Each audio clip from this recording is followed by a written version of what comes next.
Ravi అస్తమించని British సామ్రాజ్యాన్ని పారదోలి ఎందరో త్యాగధనుల మరి ఆ రోజు పోరాటం త్యాగం ఆ రోజు ఆవిర్భవించినటువంటి స్వాతంత్రం ఉద్యమం కోసం దేశానికి స్వాతంత్రం కోసం ఆవిర్భవించినటువంటి కాంగ్రెస్ పార్టీ వల్లనే ఆ రోజు ఈ దేశానికి స్వాతంత్రం రావడం జరిగింది.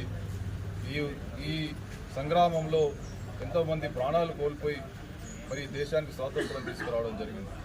అటువంటి స్వాతంత్రాన్ని కాంగ్రెస్ పార్టీ జవహర్లాల్ నెహ్రూ నుంచి మరి ఎన్నో ప్రణాళికల ద్వారా ఈ దేశాన్ని అభివృద్ధి పథంలో నడిపించినటువంటి మరి గొప్ప నాయకులు ఎంతోమంది ఈ దేశానికి అభివృద్ధి పథంలో నడిపించడం జరిగింది.